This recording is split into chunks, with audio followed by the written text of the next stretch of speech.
특히 대구, 경북 지역에서 4,000명이 넘는 확진자가 발생하였고 앞으로 더 많은 확진자가 발생할 수 있다고 하니 너무나 가슴이 아픕니다.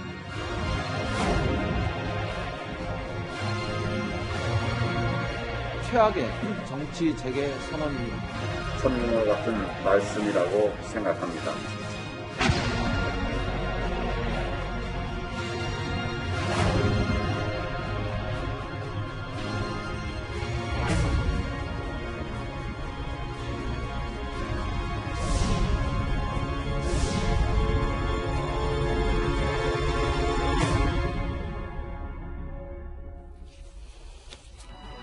탄핵된 지 3년 만에 침묵을 깬 박근혜 전 대통령입니다. 보수 결집 계기가 될지 아니면 국민적 반감만 살지 총선을 40여일 앞두고 정치권 최대 돌발 변수가 됐죠. 핵심은 이 내장의 옥중 편지 공개가 왜 하필 지금 이 시점이냐 이거일 겁니다.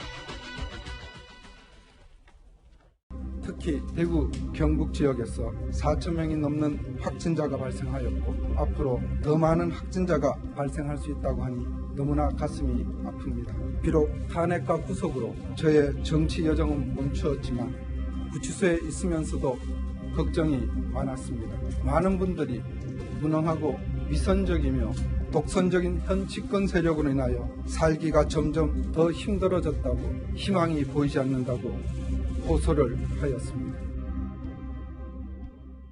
본격적으로 박근혜 전 대통령 이슈를 짚어보기 전에 조금 전에 여의도에서 들어온 속보 하나 짚어보겠습니다. 홍준표 전 대표, 김태호 전 대표 컷오프 됐습니다. 그러니까 공천, 김태호 지사 공천에서 탈락을 한 건데요. 이현주 의원은 부산 영도 대신 남구을에 공천이 됐습니다. 김태현 변호사님. 예. 홍준표, 김태호 두 야당의 중진 의원들이 줄줄이 컷오프 됐다. 어떤 의미라고 저희가 받아들입니까? 그러니까 사실은 공관위에서 두 전직 당대표의 홍준표 전 대표하고 그리고 김태호 전 최고위원에 대해서 영남이 아닌 고향이 아니라 수도권 험지 출마하려고 했었습니다. 그런데 두 사람은 강하게 반발을 했었고 더군다나 홍준표 전 대표 같은 경우에는 양산은 PK 중에서 험지다. 문재인 대통령의 사저가 있는 곳이고 그리고 상대는 김두관 전 경남지사 아니냐 뭐 이렇게 얘기하면서 본인도 지금 험지 출마하는 거다라는 어떤 주장을 굽히진 않았는데 그런데 공관위는 상징적으로 두 사람의 전직 당대표급이 있는 사람들이 수도권을 출마해야지 고향인 PK에 출마하는 것은 두고 볼 수 없다라는 기류가 강했었고 그래서 두 사람을 컷오프를 시켰습니다. 근데 여기서 이제 남은 것은 두 사람의 선택인 거죠. 네. 홍준표 전 대표는 무소속 출마도 고려하고 있다는 얘기를 공공연히 해왔고 김태호 전 전 경남지사도 그런 입장들을 좀 밝혀오지 않았습니까? 그러니까 이제 남은 것은 두 사람이 과연 탈당을 하고 무소속 출마를 할 것인지 에 달려 있겠죠. 지금 PK, TK의 물갈이가 이제 본격적으로 시작이 된 거 아니냐라는 얘기도 나와서 계속해서 속보는 나가고 있고요. 이도원 의원님. 네네. 다시 박근혜 전 대통령 얘기로 돌아와 보면 TK 물갈이와 맞물려서 왜 정확히 이 시점에 박 전 대통령이 옥중 서신을 내놨냐 여기에 대해서 관측들이 분분하더라고요. 굉장히 재미있는 시점이죠. 박근혜 대통령 본인으로 보면은 2017년 3월 31일 날 영어회 모임이 됐습니다. 그러니까 이제 한 3년 정도 있다가 이제 메시지를 처음 낸 거죠. 예. 그리고 정치적으로 보면 야당에서 특히 박심을 업었다는 자유공화당이 출범하고 또 친박 신당이 나오려고 하고 이러면서 박근혜 전 대통령은 정말 무슨 생각을 하고 있나 많은 사람들이 궁금해하던 시점이었습니다. 그래서 사실은 이맘때쯤 박근혜 전 대통령의 메시지가 나올 거라는 관측은 나왔습니다. 특히 이번에 메시지를 전달한 유영하 변호사가 최근에 자유한국당이 유승민 의원들과 통합을 할 때 자유한국당을 탈당하지 않았습니까? 그리고 홍문종 의원이 박근혜 전 대통령의 메시지를 받을 거라고 한 그 시점부터 얘기가 나왔었는데 정치적으로 보면은 지금 코로나 사태 때문에 선거가 지금 41일 남았습니다만 거의 선거 분위기가 안 나고 있습니다. 그런데 그게 오히려 야당이 아니라 여당에 유리하다. 예를 들어서 종로 같은 지역구에서 지지율의 변화가 좀 출렁이지 않는다. 이런 우려를 야당에서는 많이 하고 있었는데 박근혜 전 대통령이 서신을 내면서 본격적인 이제 총선 전국이 다시 시작될 가능성이 굉장히 커졌습니다. 그렇다면 박근혜 전 대통령이 이 대구 경북 TK를 향해서 말하고자 했던 핵심 메시지는 뭐였을까요? 먼저 어제 유영하 변호사의 목소리부터 한번 다시 들어보겠습니다. 국민들의 삶이 고통을 받고 있는 현실 앞에서 정치적 유불리에 따라 이합집산을 하는 것 같은 거대 야당의 모습에 실망도 하였지만 보수의 외연을 확대하기 위한 불가피한 선택으로 받아들였습니다. 더 나은 대한민국을 위해 기존의 거대 야당을 중심으로 태극기를 들었던 여러분 모두가 하나로 힘을 합쳐 주실 것을 호소드립니다. 어제부터 이 거대 야당 중심으로 뭉쳐라라는 해석이 참 많았었는데 유영하 변호사가 여기에 대해서 뭐 조목조목 언론 인터뷰도 했더라고요. 조수진 부장. 네. 그러니까 국민들 앞에서 박근혜 팔이 말아라라는 메시지가 유영하 변호사는 그렇게 주장을 하고 있거든요. 네. 그건 이제 본인의 해석 같아요. 네. 유영하 변호사가 과연 어떤 사심이 없을까? 저는 그런 생각도 좀 해보거든요. 예. 네.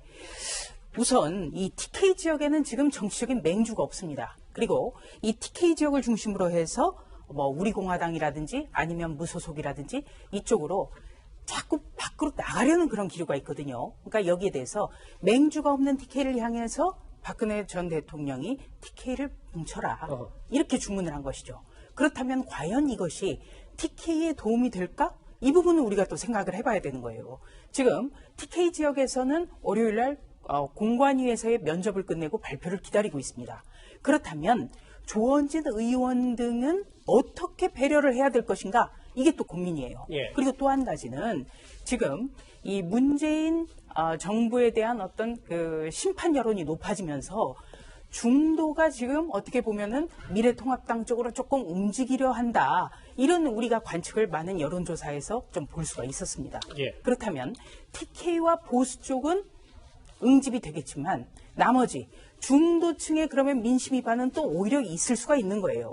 예, 그런 점 때문에 통합당에서도 좀 걱정하는 기류가 있습니다. 그래서 의원들이 대놓고 말은 못하지만 이것이 전반적인 어떤 총선에 도움이 될까? 여기에 대해서는 굉장히 반신반의 하고 있습니다.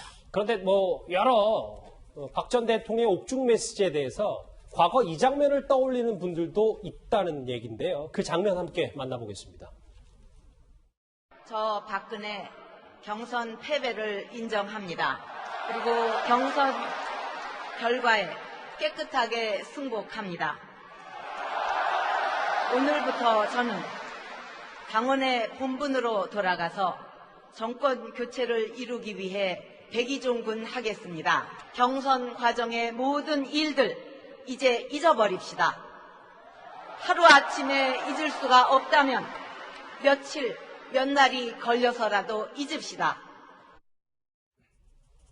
이제부터 정말 해석들이 분분한 게 이 자체 어제 옥중 서신 자체를 제2의 통큰 결단이라고 보는 이들도 있고 아니다 그냥 본인 TK에 있는 본인 자식들 이제 감싸려고 하는 거다라는 얘기가 있는데 김종욱 교수님 아까 조진부 전에 잠깐 언급을 하셨지만 이분이 제일 궁금해요. 이렇게 총선이 친문 반문이 뚜렷해지면 이런 메시지가 중도층의 어떤 반감을 사서 이탈로 이어지는 건 아닌지 뭐 이런 관측도 있거든요. 아마 저는 그럴 거라고 생각하고요. 그러니까 제가 아까 나왔지만 김영호 공관위원장이 분전을 하고 있는데 경기장에서 예. 갑자기 박근혜 전 대통령이 경기장에 들어온 상황이 돼버린 것 같아요. 저는 일단 빠져나올 듯했던 탄핵의 늪에 다시 들어가는 상황이 돼버렸다는 생각이 들고요. 저는 이번 총선이 가장 중요하게는 경균 검 이렇게 생각을 했어요. 경제 예. 문제, 그다음에 바이러스 문제, 그다음에 검찰의 수사 문제. 왜냐하면 경제 문제는 계속 장기적으로 좀 안 좋은 상황이었었고요. 거기다가 소위 조국 전 장관 문제와 관련해서 조국 대 반조국으로 나뉘었고, 그다음에 최근 코로나 문제 때문에 소위 정부가 능력이 있냐 무능하냐의 문제의 프레임으로 가면서 중도층의 상당 부분 예를 들면 정부에게 좀 위반하는 상황이었었는데 이제 하나 딱 더 들어온 거죠. 이제 탄핵이라고 하는 것이. 그랬을 때 소위 과거에 탄핵에 반대했던 중도 유권자층들이 어떻게 하면 이런 문제에도 불구하고 예를 들면 계속 지금의 미래통합당을 지지할 수 있을 것인가라는 부분과 관련해서 제가 답이 별로 없다는 생각이 들어요. 그러니까 왜냐하면 핵심적인 논쟁이 이제 문재인 정부에 대한 공방의 문제가 아니라 이제 탄핵의 문제 두 가지가 같이 공방이 벌어지기 때문에 알겠습니다. 저는 중도 유권자층 같은 경우는 이 상황에서 다시 한번 셈법이 복잡했다는 생각이 듭니다. 예. 조금 다르게 볼 수도 있는데 지금 더불어민주당하고 범여권이 이제 강하게 비판하고 반박하지 않습니까? 그러니까 뭔가 조금 긴장하는 측면이 있다는 건데 선거라는 게 과학이고 수학입니다. 갈수록 이제 1대1 구도로 굳혀지게 되면은 2012년에 대선 결과 51.6대 48%, 박근혜 후보가 문재인 후보를 이겼죠. 2017년에도 홍준표 후보하고 안철수 후보가 얻은 득표율이 문재인 후보보다 더 큽니다. 그리고 홍준표, 안철수의 유승민 후보를 합친 지지율이 문재인, 심상정보다 더 큽니다. 보수와 진보가 1대1로 대결하게 되면은 중도층이 줄어들면서 양쪽으로 갈려지게 되고 두 번의 대선에서는 보수층이 더 유리한 걸로 숫자로 나왔기 때문에 여권도 긴장하지 않을 수 없는 겁니다. 네. 네. 한 가지만 좀 말씀을 드리면 박근혜 전 대통령의 직접적인 어떤 생각이 나온 것이 2017년 3월 31일 구속된 게 처음이에요. 그럼요. 3년 만에 나왔습니다. 그러면 박 전 대통령의 어떤 입장이 나올 만한 배경이 무엇이었나. 지금은 말해도 언론이 다룰 수 있다는 거예요. 무슨 말이냐면 좀 더 쉽게 문재인 정부의 어느 정도의 심판 분위기 이런 게 여건이 만들어졌기 때문에 입장을 내놨다. 그러니까 지금 이러한 입장 발표 같은 경우는 아주 아프게 얘기하면 문재인 정부가 만들어냈다. 알겠습니다. 이렇게 볼 수 있습니다. 김태현 변호사님, 네. 현 정부의 실정 때문에 박 전 대통령이 옥중 메시지를 냈다라는 게 조수진 부장의 설명이면, 그런데 여당에서는 이렇게 원색적인 비난을 하고 있지만 금태섭 의원도 마찬가지고 그런데 뒤에서 놓는 민주당 여러 가지 해석들도 있어서요. 사실 저게 어떻게 선거 결과에 반영이 될지 사실은 4, 50일날 뚜껑 열어봐야 아는 거고 지금은 다들 이제 예상을 할 뿐인데 뒤에서 웃는 민주당이라고 얘기한 것은 앞서 잠깐 이제 얘기가 나왔던 중도층 유권자들이 탄핵, 그다음에 박 전 대통령을 잊어먹고 있었는데 저기가 나오면서 맞아. 미래통합당은 예전에 새누리당이고 박 전 대통령의 당이지 탄핵과 관련이 있는 당이지 이게 생각나면서 2016년의 기억에 떠오르면서 중도층이 이제 등을 돌릴 수 있다. 뭐 이런 이제 분석 때문에 민주당의 뒤에서 웃는다고 분석들을 하는 건데 저는 개인적으로 그 분석에 별로 동의하지는 않습니다. 그렇군요. 저는 중도층의 어떤 흔들림은 크게 없을 거라고 생각해요. 왜냐? 박근혜 전 대통령의 메시지를 냈다는 게 중요한 게 아니라 그 내용이 뭐냐는 건데 만약에 박근혜 대통령의 메시지가 예전에 대통령 때처럼 배신의 정치를 심판해 주십시오. 진실의 사람을 선택해 주십시오. 내 사람들 다 살려주세요. 미래통합당 두고 봐. 내 사람들 챙길 거야. 나 다시 정치에 개입할 거야. 뭐 이런 메시지라면 중도층이 크게 등을 돌릴 텐데 박근혜 전 대통령 메시지는 생각하는 분석하는 사람은 좀 차이는 있겠습니다만 제가 보기에는 자 그냥 TK 내 예전에 친박들 그냥 계세요. 더 이상 나와 팔지 마세요. 그냥 미래통합당 중심으로 가세요. 그게 나은 겁니다. 제가 미래통합당 그게 마음에 들지는 않지만 알겠습니다. 그래도 지금은 그 방법밖에 없는 이거기 때문에 결국 뭐 중도층이 이거에 대해서 크게 흔들리고 저는 그럴 거라고 보지는 않습니다. 조수진 부장, 이 주제 정리를 해볼게요. 오늘 한국일보에서 여론조사 결과가 나왔는데 물론 뭐 아직도 이렇게 야당 심판이 정권 심판보다 수치로는 앞서지만 격차가 줄은 거에 좀 의미를 부여하는 이들도 있더라고요. 어떻게 분석하십니까? 네. 우선 표본 오차가 플러스 마이너스 3.1%포인트거든요. 예. 그렇기 때문에 표본 오차를 살짝 비껴난 거예요. 그러니까 2달 동안에 이런 우리가 정말 마스크 한 장을 사기 위해서 몇 시간 동안 줄을 서고 이런 거에 비춰봤을 때 보수층은 과연 응답을 하고 있을까? 의문점이 생깁니다. 그리고 또 한 가지는 2달 동안 그렇다면 야당이 제대로 정부 여당 심판론에 군부를 떼웠을까? 이 점도 좀 생각을 해봐야 돼요. 그러니까 여전히 이 두 가지는 알 수 없다. 막판까지 어느 쪽이 더 실수하는가? 그 부분을 국민들은 보고 있다. 이렇게 압축할 수 있겠습니다. 미래통합당 공천 속보부터 박근혜 전 대통령 옥중 서신 논란까지 하나하나 짚어봤습니다.